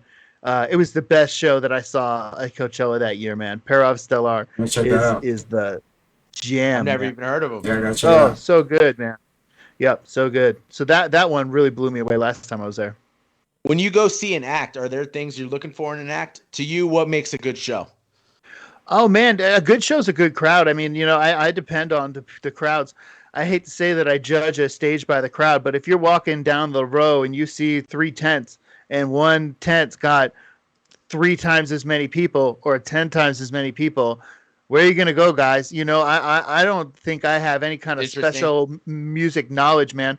I want to go check out what everybody's into. I think the people that go to Coachella that invest in that weekend have a real passion for music, and they catch some shit for goofy outfits or cultural appropriation Right. or whatever it is. I don't know, but somebody's got braids or wore a Indian outfit or something. I was like, they're just having fun. Their kids having fun. I think people Fine, should let lay it go. off what people are wearing to Coachella. Right. I don't think that's such a big deal, but dude, I go where the crowds are, man. And those are some of the best shows, and that's what I mean. Like, you got to be willing to go off the plan, man. Like, I want a plan, and with a Coachella or any of these, if you got a group of people, you gotta set a plan, man. You gotta be like, look, we're gonna meet at this giant art sculpture at 5 o'clock before this show, and make sure that we all go to that show. And then you got to be willing to walk away sometimes. You got to just go Well, on your own. I'd imagine you're kind of out of your mind most of the trip. So it would be hard to even keep a plan and keep a track of time. It's Like hard. in my mind, like I know if I go to Coachella, I'm gonna be smoking weed and I'm gonna take some Molly with me. I'm gonna take some MDMA. Is everybody just fucking rolling balls out there and having a fucking great time? To my assessment, probably, man. I mean, the first time I went, I just drank and just like had a couple smokies or whatever and hung out. Like, I would refer to the tents like where the rave party was. I'd be like, oh, look at the glow stick kids over there having fun. Like that's interesting. Right. And a few years later, I was one of the glow stick kids. It took a Yeah. little while to rub off on me. But yeah, people are wasted, and you gotta. I mean, it's a long weekend, so if you don't But it's a bring, fun energy. That's a fun energy. It's not necessarily like an aggressive energy out of Matt. I mean, it's fucking Coachella. honestly, I've seen very few confrontations and incidents while I'm at it, and that's why I keep going back. It's fun. It's a good crowd. It's fun people. I mean, it's not so different than going to a Bills game, man. Like, it's a fun people looking to cut loose, have a good time, not worry about the troubles for a day, and like let's do this. Let's focus on what we got going on here, and the rest of the world doesn't matter. So if you're on your phone looking at CNN.com or checking your Instagram likes The while you're fuck at is wrong with Coachella, you? like you're messing up, man. You're missing You're the missing the point of picture. this. Yeah. There's multiple So if you had, yeah, go ahead, Adam. Go there's ahead. Go there's ahead. multiple weekends, right? To Coachella, like not only do you have the multiple days, but you have multiple weekends as well, right? Yeah, Now there you is, do. I know. I try to go to the first weekend because like you get some surprise artists and guests and things like that you wouldn't expect to see, or things happen, and then if you go to the next weekend, they'll do it again usually anyway. Like you're not going to get gypped if you go the second weekend, but you can catch some cool surprises if you go the first Were weekend. you there for the Tupac hologram? I was there that tell year, me, yeah, tell me about and I that. went week 1 that year. Tell me about that. How was that? How was the Tupac hologram? Well, dude, that was a surprise and a really cool situation. So that was at the evening time, I believe, over at the main stage, which is a large outdoor stage. So it's when you see those crazy shots of just like looks like a zillion people lined up for miles and miles back, like it's one of those kind of stages and that kind of show. And I remember we cut it close, man. It was Snoop, Dre, Eminem, I think, was the lineup that year for the headliners over at that stage, or maybe Eminem was the surprise and Snoop and Dre were I think they were just the headliners. And so we kind of came over from the other area a little late, man, but we got there before the show because it's like Snoop Dogg and Dr. Dre are headlining at Coachella. Like, I don't Right. care. That's a 5+ on the ranking system, boys. Like, I'm not gonna waste time That's anywhere. the Super I'm Bowl going to this halftime show. That's Yeah. the Super Bowl halftime show I'm right going there. to before the this Super show. Bowl. Yeah. So I make my way over.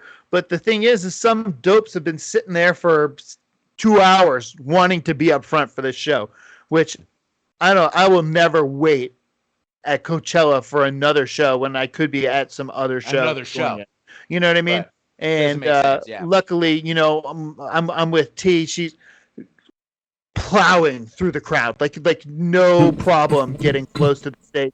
I'm like, excuse Girls me, get pardon me. I'm so sorry. I didn't mean to right, bump into yeah. you. Girls I will feel like pound girls people out. girls get to the front like no other, bro. I always follow Alexis because I can't get there. I'm not trying to bump into dude. It's different with a girl, right? It's like crazy. That's your ticket to the front almost every Gotta, Oh time. you yeah, gotta, and there's people.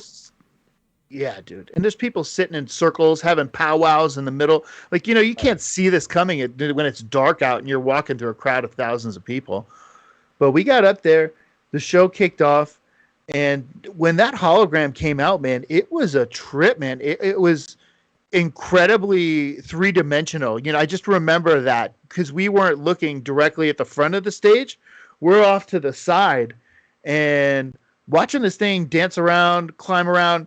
I'm like, this is what we pay to go to Coachella for. wow. Like, we want to see Yeah. the next level of entertainment, the next thing that's going to be popping with like whatever kind of presentations and performances there are. I mean, like, you feel like this is the cutting edge. This is where you debut something like that. It was really, really cool, man. And I thought just the who was up on stage. I think of the artist, man. I think of this guy who's passed away, and how would he feel about himself rapping on stage, dancing around up there? Right. I think Tupac would be thrilled to be up there with his guys, with the people who put it together and the way it went down. I'm not going to speak for the guy, but I think he would be stoked. I Thug hear life. about some other propositions for passed away artists, and they're going to make 3D models, take them out on tour, run them around the world. And I don't know if I trust the people who are putting the money behind that. How would you guys feel about that? If posthumously they're gonna throw you up on stage, have you dance around and do your songs, I love it. and who's gonna profit off of it? So Only I the think people that come to see it, only the people that miss the music and want, or haven't had the opportunity to see it, the people that profit. Yeah, of course, the people that put on the show, but deservingly, they're gonna get that profit. But the people who really win in that situation are the fans, are the fans of like XXX Tentacion, where he was taken so soon, But at the same time, this kid used to put on an amazing live performance, and then you see his crowds of people, man, crowds and crowds of people, and I think they would benefit from it, man. I love that idea. I think it's great. I, I think it's dope for one music lives forever. I think that's what's dope about music. Cuz music has always been a time machine for myself. I can listen to a song and get transported all the way back here, and I feel like all the people that have died and passed on, their music still lives forever and people still bump them and they're still here in essence and in spirit and we feel their spirit. Like if I ever have a kid, I'm going to show him Tupac's music, you know what I mean? And music just lives forever. But I feel like now artists today, with how everything goes and with the technology, I would record a whole fucking album, bro. And I would write it to where this album does not get released until I die. Having a And whole bro, I would have a fucking an catalog that entire doesn't get released plan, until after I die. right? An Yeah. entire plan to for after You your talk death. about who That's profits. awesome. Yeah, you sure. talk about who profits. It's your estate. It's whoever family and whoever you got. I have godchildren. I got a sister. I got my homeboys. Fuck, if I was rich, I'd put you guys in my will. I'm gonna break you off a piece, right? I'm with that. So Thank you. And, I'm and gonna they get should. they should be getting ready right now, right? Like they should be recording a whole hologram show to only be released at the time of their demise, Well, whether it's they should. untimely or timely. They should do that, and I agree. I mean, I think there's like a lot of planning that's involved in like moving on to the next world, and you got to be organized for that stuff. I just think like a dude like that, like he didn't know they were going to be able to make holograms and throw them up on stage, dudes. We were Right, talking about right. like He has no it's say like in who that. gets that money, man? Is that going to his mom? Is that going to his cousins? Is that going to the people who love him the most? I don't know, Right. man. They were talking about putting Amy Winehouse out on tour.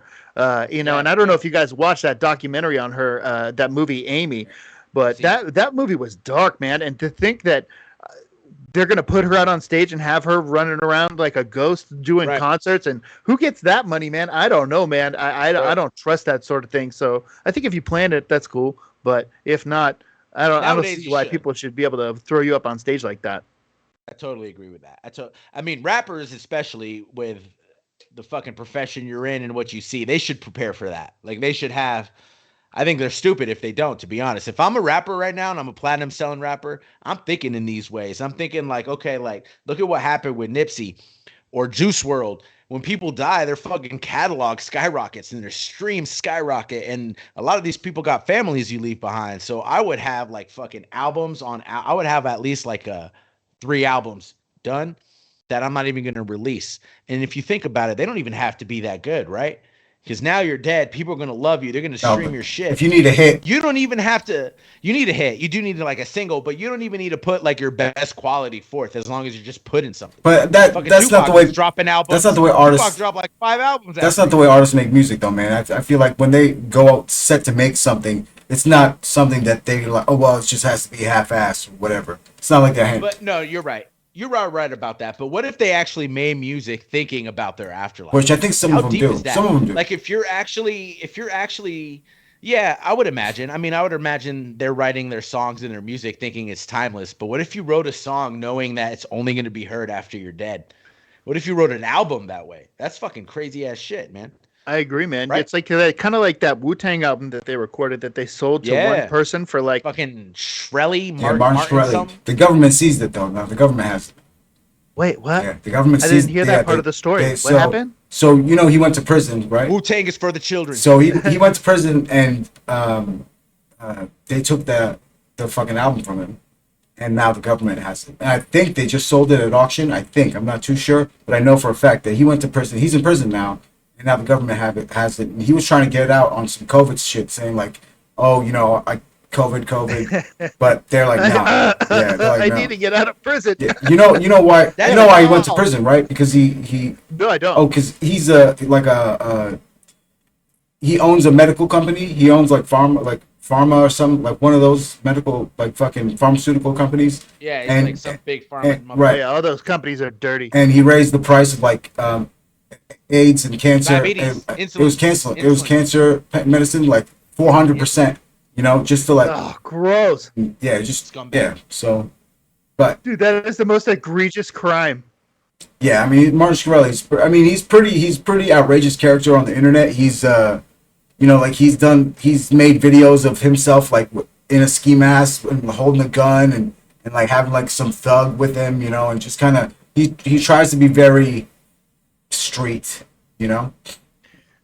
Dude, I think comboing like a street personality with slinging prescription drugs. That's gangster. Is, It's an gangster. interesting combination, man. It's gangster. It's definitely gangster. You got to give the dude a little bit of credit, He, but he is a thug. He is a gangster. He is a fucking. He's a crook for sure, you know. But actually, I would have buried that Wu-Tang album though. You know, I mean, That can't was a let dope somebody get concept. that. I mean, it was a dope ass concept, and he killed all but the momentum of it. no, it's still no, it's living on. Imagine a group It's- like Wu-Tang. what do you think was gonna happen? So dope, but No, they But made could you- one album. You're right. I mean, you're right. But like The the, government concept has of it. making one album, they. But the thing is I feel like where Wu-Tang just fumbled it was they should have just went out with it more. They should have toured it more. They should have no, went to they different museums. did exactly what they're They supposed should to have given do. the fans. No. They should have given the fans at least a Yo, chance to fucking listen. It's more no, it's a more magical album that we haven't listened to it, and that's why it's mythical right now. That's why it's mythical because the government has it, So be- and it's sitting in a fucking government building, and it's sitting in a fucking metal box. Because if you see the thing, it's in a metal box, you know, and it's sitting in a fucking Yeah, metal box, and no one's fucking heard this shit. dude, he should have buried that box somewhere, made a Goonies style map, and then everybody go on an adventure and try and find that album. And the government never got their dirty little hands on it because he's dirty, the government's dirty. I think neither party should have had that. I Fuck would 'em go. all. I would go on that journey. Yeah, right. You know, if you knew that this Wu-Tang album Yeah. is buried somewhere in a Buried hole. treasure, buried. I mean, that's probably the We're only getting- treasure worth. Getting out the shovels, guys. What are we doing? Right. It's like what's that Denzel Washington movie when he has the book? And it's Oh, in Braille, Eli, Book of and it's Eli, like Book of Eli. the Book of Eli, the Book of Wu. It's like the Book of Wu. It's like if someone found this book, it's like you got to cherish that shit. You got to make sure it gets to the right place, aka Apple Music. So I And he was the fucking only bring one that who could shit. read Braille, right? Because he was blind. Right. Is that- yeah, Was yeah. that the theme of the movie? Right, he was the only one that could read it. So like that's the thing. That's the Brennan, what was the sickest Coachella performance you've seen? Oh my goodness, I'm man! tying it back, man. I'm still like enamored with Coachella. I really want to fucking go. I love music. I love people. I love just celebrating music and life, right? And just being alive. What was the best performance, man? Who moved you the most at Coachella? Oh man, dude, I've had a lot of magical experiences over there, man. Dude, I loved going to the EDM shows, man. Like when you get under those tents and you get everybody under there and that beat starts dropping and you're kind of in that mode. Like groups like Alesso or Mastercraft, dude, they lit that place on fire, man. You go in That's sick. and it's just fun, man. I saw Steve Aoki, Dead Mouse over there.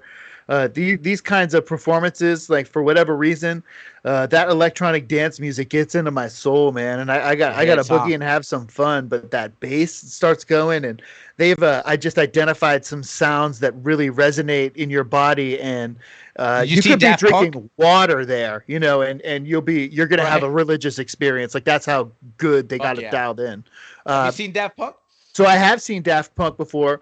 I did not see Daft Punk at Coachella, Oh but shit. Okay. before I ever got into electronic dance music, T hit me up and she's like, "Oh, we're going to see Daft Punk. They're doing a show in LA." And I'm like, "Oh, I guess I know who this is." She played the "Around the World" song from the '90s, you know, like Around "Around the the World, world. Around the World." I didn't even know that was their song. They've been around for fucking ever. They have, yeah. They're French also, I think. And so these guys are Really? German. Are they German, French? I don't know. European. So she goes, "Yeah, we got to go to the show, and we got to get there early." Like it was like, you ever go with somebody to a concert and they want to be the first person in line, so you got to go play cards all day and stuff. So we go over and we're playing cards and hanging in line with all the other super fans and super geeks that want to go there at friggin' 1 o'clock or noon for a 7 p.m. show. And we're drinking. We're like taking turns going back and forth to the car, and I drank way too much before the show because we're there for 5-6 hours before the show even began. And we get in there, and sure enough, like of course we're like right up on the front row. We're on the bar there. Right. But the thing of it is like you're not going anywhere now. You're gonna get in there, and this was Yeah, you're over. stuck there. Yeah, you're stuck there, dude. This was over at like USC at the LA. I think they call it the Sports Arena, the Los Angeles Sports Arena, or something like that. Have you guys been to that venue before? So we get Can't stacked say I have. up front, and everything piles in, and just there's people. Dude, they're dressed up like Superman, robots, glows. I have no idea. Like I've been to hip hop shows. I've never been to a rave or like an EDM show at this point. This is like my first exposure to the culture. Okay. And they pile in. And you guys were talking about the show recently down in Texas that got out of control, where the people got crushed and hurt and stuff like that. And you were like, yeah, you were asking like, have you ever been to a show kind of like that? And that was a very, I felt that way at that show. Everybody was pressing and getting tighter and tighter. And throughout the show, it was opened up by the guy who owns the music label, man. The Ed Banger Records is their record label. And I can't even come up with his name on the fly, man. It's just rad French dude, DJ. And dude, it was a blast. It was an incredible experience. But man, by the end of the show, like I was getting crushed into the rail. I hadn't had a drink of water in 3 hours. I'm dehydrated. I got to go to the bathroom. You ever like desperately need a drink and also desperately need to use the restroom? Like this is a terrible conundrum, guys. Meanwhile, you're getting crushed. This music is hammering. They have this pyramid shape stage setup where they're like two spacemen just rocking in your face. It was an awesome show, man. I had a blast. I loved the music. It definitely made me want to go see more electronic dance music. Although Coachella is like a different experience altogether than that sort of thing, man. Because it was sad they broke up. Yeah, it was sad they broke. I asked you about them because like when I heard Daft Punk broke up, it was like it's just like a damn. You just expected them to be together the whole time, or at least just say they're not going to make music. But they went on and said like we're not together anymore. Like it's just not. We're not doing Daft Punk anymore. Like so, I thought I was like, damn, man, it was end of an era for sure. Bro, they did the Tron soundtrack for Disney, man. You start doing Disney stuff, you're like, okay, I think we've lost our way a little bit. That was actually a pretty good album.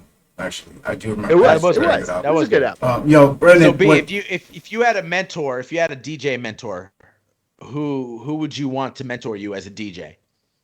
Oh, dude, it'd be my dude, Dead Mouse for sure would be on my top of my list just because I love the guy. He's from Southern Ontario, Canada, from where I'm from. So I There you would, go. Brandon, I'd take him. real quick, Brandon, have you ever heard of Burning Man? You know, you've heard of Burning. Have Yeah, you I ever? What are have. your? I have. I Have you ever been? Do you want to go? Is that's? I'm a big festival guy, and I love festivals myself. And Burning Man is Yeah. something that I've never done, and I really want to do. Um, or Coachella, but like, what's your idea of Burning Man? Well, I used to live next door to a burner. That it would be the name for the people who go to Burning Man. They're burners. Okay. And so Okay. All right. this guy literally rented the apartment next door to mine in Costa Mesa for a few years. And he was older than me and he had his stuff together. He was an organized guy, but he is, he kind of looked like me, dude. Like you'd be like, oh, dude, this dude doesn't look like a wild man. And he had all these chests out in his garage of all his Burning Man stuff because you couldn't bring it in the house because it's covered in soot, dust, dirt, and sin. Got a And Sin. this guy, He's man, got a story to tell. he would go out every year with all these people, man, and you gotta bring your own water, you gotta bring your own toilet paper, you gotta bring everything, man. You gotta be ready for like this totally self-sufficient experience.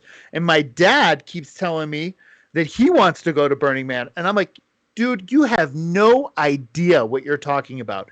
It's got to be totally wild. I think I would go, but Kev Dog rages though. Kev Dog gets wild, dude. sure, but In your prime, who rages harder, you or your dad? oh, Brendan is a spitting image of his dad, just in case you don't know. Brendan is like definitely cut from the same cloth, and I his think dad we is the just go. coolest motherfucker. Oh, thanks, man. My dad is very cool. He's Coolest dude. your dad's cool when you call up your friends. And you're like, "What are you doing?" They're like, "Oh, we're hanging out with Kevin." I'm like, "Were you gonna call me? Like, what? No Look, invitation?" I think your dad is the coolest motherfucker. Let me tell you the story real quick, though. Your dad pissed me off one time in life, and I'll never forget this. And I'm a Bills fan, so I don't know how to get him back. But I'll never forget this. It was when the Lakers lost to the Celtics in the NBA Finals, and they were down by 40 points. Okay? I'm getting text messages from fellow Laker fans and shit, but one person fucking calls me. One person. Do you know who that one person is? Kevin Hamilton, to smear Fucking it in your Kevin. face. Fucking Kevin to ask me how I'm doing. To ask me how I'm doing in like the worst moment, right? Like I'm like fucking embarrassed, dog. My team's getting spanked by 40 points. I'm fucking hurting. I'm hurting. Kobe, the Black Mamba, fucking RIP Kobe, the best. Oh man, they had I'm Garnett though that dying. year, right? They had the whole Oh super my team god, going. fuck Kevin Garnett. They They got the super stacked team up going. that year, man. Fuck them, bro. Fuck them. But it's like a loss that haunts me to this day. But I'll never forget your dad fucking called me to rub it in. And if I wasn't a Bills fan, I would have called him when fucking the Chiefs won this last year. But that shit hurt me too, so I couldn't get him back. Fucking Kev Hamilton, dude. Dude, come get some, man. Dude, you won't even get the opportunity to make that call this year because the Bills are gonna make moves on people. You're gonna see the Yo, the so full range of the if you Bills could Mafia. if you could DJ and have a main set and you're the main act at Coachella, would you do that or would you rather have the Bills win the Super Bowl? Oh man, dude, I would. Oh God, you're DJ gonna the put me in set. that DJ position. the You're set. gonna One put hundred me in percent. Yeah. like a possibility Yeah. to promote myself to You got a DJ hundreds set, to the bro. world, or have the Bills win the Thousands. Super Bowl. Thousands yelling your name. B Habs. Dude, B Habs. I'll take the Coachella set, and then the Bills can win the Super Bowl next year because we got a team for a decade right now built. That's what I'm talking about. All right, 10 years of supremacy. I like how you flip that. I like how you flip that, dude. So I'll take the selfish move on that one. Yo, man. Beham, we're happy to have you, dude. Thank you so much for coming, man. Capture culture. We're still gaining our foot in here, man. We're having fun and we're learning how to do it and what we want to do and the direction we want to take it. But when I think of what we're trying to capture, man, and that's just bring everybody together, I think of you, Brennan. I think of you, who's someone who loves to drink with everybody, who loves to laugh with everybody, who loves to tell stories, and who also loves to be a sponge. And you also like to get from people as well. You like to take something away. So I thank you, man, for coming on the show. Oh, thanks, man. You know, it's an interesting time that we're in, man. I think people are more joined together than ever because of the internet, because of all these apps and whatever Yep. your TikTok, Facebook, you name it, Instagram. But you know, I think people feel more alone than ever. It just seems like an odd time. You know, I think we kind of are disconnected because we don't see each other enough. We're sitting on our phone, goofing around. You go True. to a bar sometimes and you see half the People bar on their staring at their phones. phone instead of hanging out with each other. So, Right. I think, an I've never been opportunity. one to do that. Well, yeah, I think it's a shame to be sitting out on your phone on Twitter when you're in a social situation. But that's just what this capture culture thing is, man. I like what you guys got going on. You're talking about everything. You're coming on, have a good time. Sometimes we're having a Right. laugh. Sometimes it's something a little more serious. But Right. more power to you guys. I'm enjoying the Thank you, episodes. I bro. just appreciate you making time to have me on. Thank you. Appreciate it, Definitely bro. have I you mean, on you're again. be hammy. We had to have you on. So, yo, man, we do something that you're gonna be the first. You're the first guinea pig, man. You're first in the chamber, bro. We got some 10 questions. We want to ask everybody that comes on the show the same 10 questions and get an idea of where people are at, man. And just hey, yeah, we call it the 10 blades just because it sounds cool. I don't know. That I does got sound nothing. cool. I just call it the 10 blades. All right, I'm gonna take my last shot here for All this right, for the take 10 the shot. blades. Let's all Okay, take a shot. is Let's all that take a cool? shot. It's the first ever 10 blades. Ricky, Oh 10 boy, blades, 10 blades. you guys are putting me One, on the two, three, spot. 4, 5, 6, 7, 8, 9, 10 What do blades. we all like to take shots of? What are we taking shots of nowadays? I got Casa Robles. I got tequila. I like to take shots of tequila and Crown, me personally. I got, Nice. I'm drinking bourbon, bullet bourbon today. yeah, water. Yeah. Water. Yeah. That's cute. Cute. That's cute. Cute. So, what a bitch. All right, Just you got kidding, 10 kidding. blades. Let's go. Fire. It's 10 blade. Yo, we gotta take a shot. Cheers. Cheers. You took it Cheers. already? I took it already, man. I was fucking slow pouring mine. All right. What? Yeah, salute. All right. So these are quick hitters, bro. You could elaborate if you want. You could just touch on it. Whatever. It's just the 10 blades, baby. Let's go. Fire. What do you think about social media? Ugly. All right. What's the soundtrack to your life? Bob Marley. Ooh. What's the best concert you've ever been to? Arcade Fire. What's your favorite movie? Goodfellas. Mm. If you could go anywhere in the world, specifically for cuisine, where would you go? France. Okay. Oui. French. You gonna eat some Uh-huh. escargot? Is it Oh, escargot? Is it the snails? That's called I've had some snails. Mouth. Yeah, I've had some snails. It's pretty good. You got to put a lot of garlic. Je ne A lot sais of pas. A lot of garlic and butter, huh? Yep. Oui. How was the first time you ever got high? Terrifying. Terrifying. What happened? Can you elaborate on that? Why was it terrifying? Just I remember being super paranoid, super nervous, afraid I was Where were you at? get into trouble. I was at the school park over by my house. I lived at Okay. pardon me, jeez. I lived near like a dead end street, and You by yourself? yeah, we went and smoked one over at the school park. I remember being horrified. I think I was Dude. genuinely horrified the first like 20 times I smoked pot. Could you look your parents in the face? Heck no, man. Heck no. And I did. Oh God, I won't even get into the stories there. That's for another day. If you could pick any celebrity to be your alter ego, so if any celebrity, you could either pick someone you want to live their life, or if any celebrity mimics you and mirrors your life, who would that be? Oh man, that's a tough question. I feel like how man. about this question? If you could pick one celebrity to play you in a movie, who would that be? To play me in a movie? Oh my God, I look like an alien. That Yeah, but that still doesn't mean hasn't gotten a lot that of sun. they have I to don't look know. exactly like you, but you want that actor to play you, to portray you to the rest of the world. That's how the rest of the world sees you. It's tough, man. It's like I'd want to pick a younger, better-looking person than myself by far, Then do right? that. Then do that, bro. So I'd go with one of the Ryans because I'm a Southern Ontario fella. These are some good Canadian boys from my area. I'd go with either Ryan Reynolds or Ryan Gosling. The real heartthrobs. There you go. There you go. All There you right, go. Yeah. I can see it. Ryan Gosling. I think Ryan Gosling though, for sure. Oh, thanks, man. Right. Yeah, dude. Yeah, dude. Hey, Ryan, if you're out there and you're listening, man, you let me know if you want to do There we the go. Brendan Bioptic. The The We can story of talk, hams. dude.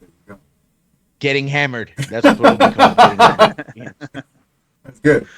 Is that it? How many questions left? We're gonna switch it up. We're gonna get a little deep on this one. Any moments in life where the universe gave you signs of affirmation? Oh man, signs of affirmation in the universe. Dude, it's a funny thing, man. Like I've always, I was never like a religious person. I never went to church as a kid. I didn't believe that there was much going on with like ghosts and things of those like that. Like everybody would tell me my house was haunted when I was a kid. Whoa. I never saw it. I never felt the thing that was like stalking my friends around the basement at night. Whoa. The fact that we were stealing my parents' liquor probably had something to do with their uncomfortability. But yeah, man, I Nothing happened in life just lets you know you're on the right path. yeah, but you know the more time I spend on this earth and the more I'm out here, I just Right. any moments where I thought that like there was a sign or a thing, man. I don't know, man. I feel like I Okay. feel like All I right. constantly think that, man. I feel like I'm out and I'm like, oh, the full moon, there it is, dude. There it is. Of course, it's watching me, dude. It's Howard time. at this shit. It's time to do that. It's those things, man. I would say anything lunar related. The answer is Okay. So it leads me to my next question. Do you believe in fate? no. I don't, man. Okay. I just think You make your own. You make your own fucking path. I absolutely do, man. I absolutely do.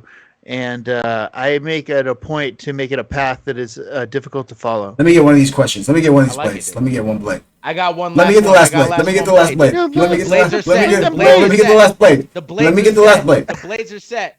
What type of culture are you trying to cultivate? What kind of Yo, wait, culture? hold on, because I'm thinking of editing. Last question. Last question. What type of culture are you trying to cultivate? Dude, I'm trying to cultivate a culture of resilience, man, because this thing is a marathon, man. And I'm just trying to go day by day and be resilient and be there for the people in my life every single day, man. And it is hard, dude. It is easy to curl up in a ball and just I struggle with it, man. This is a strange times. The news is tough. The internet is tough. I feel like they're throwing so much stuff at us these days, man. And They dude, are. I'm looking for resilience Like and it. just powering through this for me and for everybody else, man. Culture of Bonus blade. resilience, bro. Bonus blade. Bonus blade. Bonus plate, Bonus drop blade. it. Would you go to the moon or no? Would you go to Mars on SpaceX? Would you do that? That is a negative.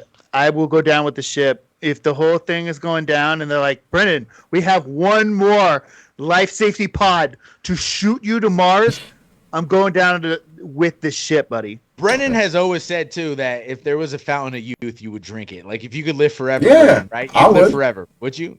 Oh yeah. No, I would for Yeah, sure. Would you this Yes, become a absolutely. I'm vampire? curious, man. I want to when Would you you know. become a mentioned this vampire? life being tough, I would just want to fucking rest in peace, man. I hate when people say rest in power because I want to rest in peace. This life is fucking chaotic. I don't want to rest in power. I want to fucking rest in peace. Let me sleep, motherfuckers. Aren't you guys curious about what's going to happen with I don't all want to this, man? The fucking live forever. story Are you is kidding me? so much drama. I feel like every time I go to sleep, it's like a cliffhanger on an episode of Ozark, dude. Would I you like become a it. vampire if you could? All right, never mind. Come on. Me? Would I become you a vampire? Ooh. What the fuck are you asking, Well, bro? because that's it's eternal Be life. hams. It's eternal life. Dude, Yo, I be could hams. be a vampire right now. Look at me, Look dude. at That's him. true. He's Look fucking real close at albino, me, bro. dude. He can't walk outside right now as it fucking Have stands. you seen me during the day? Have you? Like, no, you have I'm not. not. You're right. All right. Right. Next question. Translucent. Next Translucent. Yo, next question. That's it. I think that's it. I think it's lyrical miracle. Yo. Well, we like to wrap it up with the lyrical miracle, bro. Lyrical miracle, man. Off the top of your head, bro. What song lyric just comes to mind, man, and you want to just spread some light on? All right, man. I thought you were gonna bring your own lyrical miracle, Alex. And by the way, I thought you did Adam dirty on the last Thank episode when you. he had a great lyrical miracle, Thank you. and you interrupted, and Thank I you. It didn't was a. appreciate that. Thank you. And I thought that Oh, Wow. Adam brought the gold, so I'm just gonna shout out Adam Thank you, for the lyrical bro. miracle last you can say episode. all you Wow. want to say. I'm just gonna edit all No, this you're out of the not. show. No, It's But not you're even gonna not. be in there yeah, as he's but fucking.